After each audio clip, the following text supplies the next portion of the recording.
Hey guys, Steven here, Fanatic Perspective. Draft's coming up, 3 weeks to go.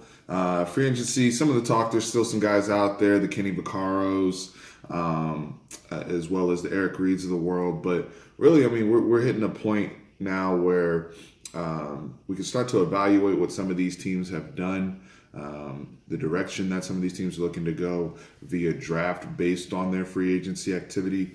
But today, there's 5 particular signings that I think have gone, that are important, but have gone underreported, under discussed, if you will, just underrated signings in my opinion. I want to start with Muhammad Wilkerson going to the Green Bay Packers 1-year prove-it deal by way of the New York Jets. He's a guy who was performing at an all-pro level for several seasons there up until last year. After signing the big contract, had issues, looks like, with coaching or management, what have you, maybe scheme related, maybe, the whole Sheldon Richardson, Leonard Williams thing, who knows. They weren't a contending team, and he wore out his welcome and was, obviously cut. But he's a guy I don't believe he's even 30 yet, still has a lot left in the tank, and on a prove-it year on a team that is, hasn't really been talked about as much as the Rams, who signed Sue and traded for Cooks recently, and the DB moves they've made, as well as the Vikings and what they've done at quarterback with getting Cousins.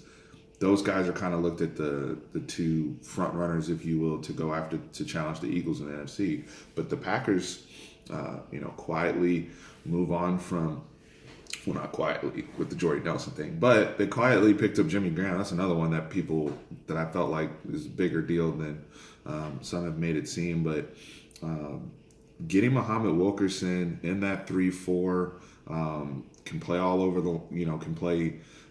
he'll play mostly at end, but pairing him with a guy like a Mike Daniels, who's another great 3-4 defensive lineman, I really, really like that signing. I think they're going to be very, very good at the point of attack next year. And watch out for Green Bay. Aaron Rodgers obviously coming back healthy. Devontae Adams stepping into that Jordy Nelson role. We'll see how they use a guy like a Ty Montgomery. They found some running backs last year. Those are the types of signings where you kind of look back if they end up in the NFC Championship game next year, or even the Super Bowl.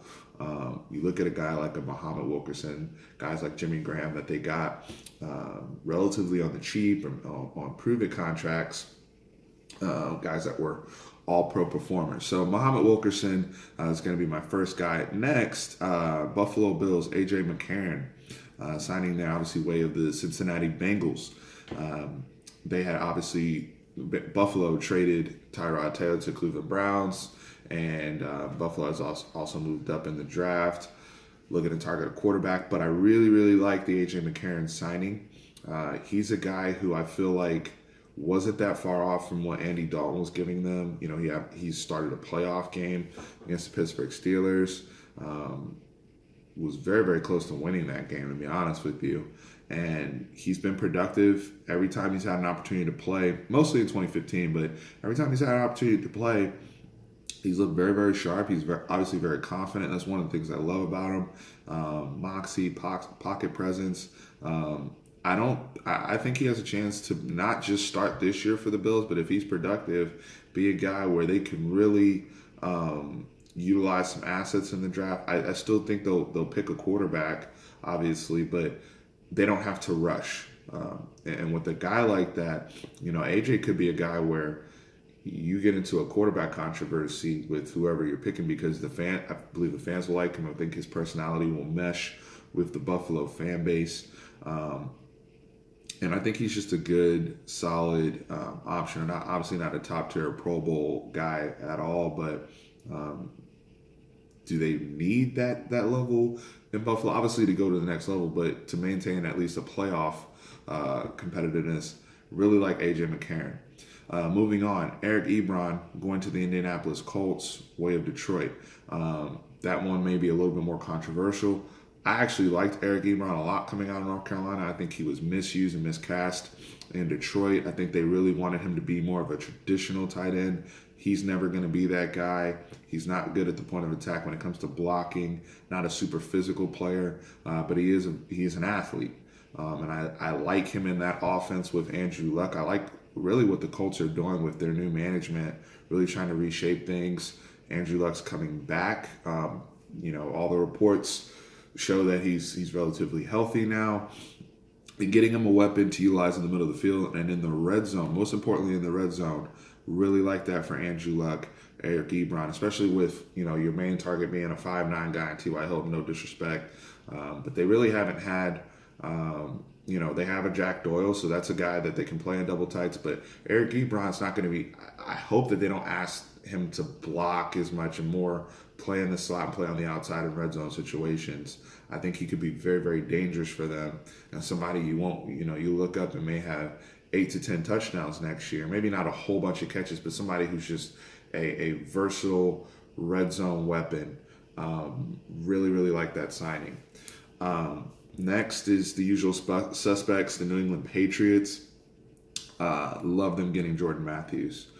Jordan Matthews is a guy who's been injured and banged up, and I get it, but he was highly productive with the Chip Kelly version of the Eagles, and a guy who, obviously didn't really get a chance to showcase too much with Buffalo last year, but he's an extremely solid route runner. He's a big slot guy. Tom Brady loves those guys who are precise route runners. He's a little bit faster than you think, and I think he's just one of those guys that's going to look good in the Patriots offense and system. Now, we have to keep in mind they're going to be getting Malcolm Mitchell back, and they're going to be getting Julian Edelman back. They'll probably draft a tight end. I'm willing to put money down with the 4 picks that they have, the 2 in the first round, 2 in the second. One of them is going to be on one of these tight ends. But then you add in a Jordan Matthews to the mix. Very, very versatile option for Tom Brady to use. They also signed Cordarrelle Patterson, who's another guy to keep your eye on. I know he hasn't been super productive from a wide receiver standpoint, but the Patriots always seem to figure out a way to utilize some of these guys. So with Malcolm Mitchell, Julian Edelman, Jordan Matthews, that wide receiving group, as well as a Chris Hogan, is not as bad as people are saying, even after losing a Brandon Cooks and a Danny Amendola.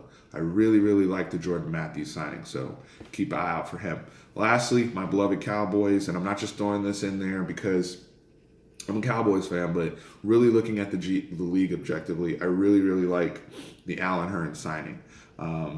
I think he gives the Cowboys something they don't currently have on the roster in terms of from a size and route running perspective. They were hoping to get that with Dez.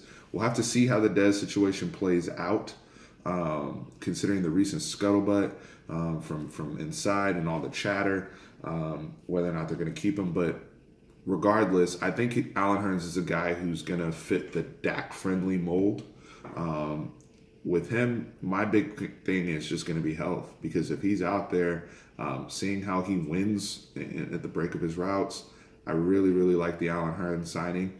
I think he's going to be a very effective Cowboy. I think he's going to be a guy who will unseat Terrence Williams in the starting lineup, regardless of what the Cowboys decide to do at the other X receiver position. And obviously the Cowboys, I was very hard on them early. I make a lot of Cowboys video and content just with my thoughts, and I was very hard on them for their lack of inactivity, if you will. I think they've really picked it up and not even salvaged, but they've had a good offseason. I really like some of the signings they've made, but Allen Hurns was my favorite. They just recently signed Coney Ely, formerly the Jets and the Panthers.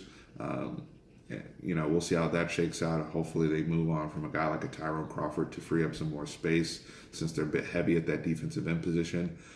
But with Allen Hurns, just like the versatility he brings to our wide receiver room, obviously he's going to be coming in there with the Deontay Thompson as well, bringing a speed element.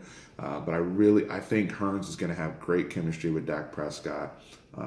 We'll be able to see early on in the preseason how they're meshing and how they work together in the building. But those are my 5. Muhammad Wilkerson going to the Packers, AJ McCarron going to the Bills, Eric Ebron going to the Colts, Jordan Matthews going to the Patriots, and Allen Hurns going to the Cowboys. You guys let me know some of the more underrated, under the radar, under the table deals that you guys have seen. Let me know in the comments. Please like, share, and subscribe. Love making these videos for you guys. Want to come back with more content. See you guys soon. Thank you.